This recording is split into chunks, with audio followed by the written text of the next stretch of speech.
अच्छा नमस्कार। आज बार हूँ गुरुवार नवरात्रि चली एणु गोटे साधा भोजनर व्यवस्था आम घरे आपण देखंतु साधा भोजन रे रसुण पड़े कि ना देखंतु वर्तमान संपूर्ण साधा ये है कदली पत्र उपर आम ओडिया घर जो खिया जाए कदली पत्र लेंबू रही लंका लुण यहीटा जो आप देखुं ये है नड़िया कोरिकी तेंतुली देकरी गोटे खटा तैयारी कराई। अच्छा भात यहीटा आज आमर साधारण डाली नईकरी यहीटा कोलथ डाली तादरे आंबुल पड़ी आउ तादरे रसुण पड़ी यहाँ कोलथ डालीटा गोटे देह प्रति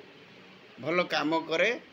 आउ देहरे पत्थर पत्थर थिले ताकू से मिले दिए। अच्छा तापर मु आपन को देखेबी एईटा आपन देखंतु ये है कदली भजा एथिरे कोथरे कोन पड़ी ये धनिया पत्र आउ नड़िया रसुण आउ कंचा लंका ए सब को बटा हेकरी मुग डाली ए सब बटा हेकरी या दर देकरी ये भजा हैची चका चका लंबालिया कटा हैची हैला कदली भजा देसी खाद्य।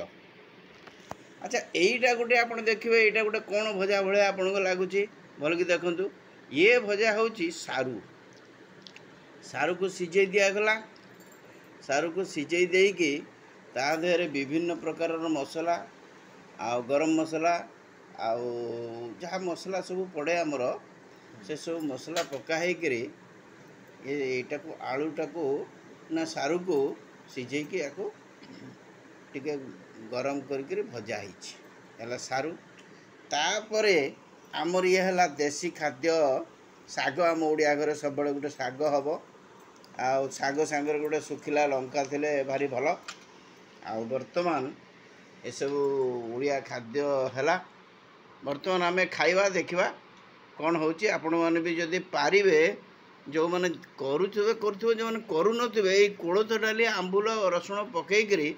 गोटे ट्राए करेंगे कदली भजाटी भी भल सारू भजाटी भल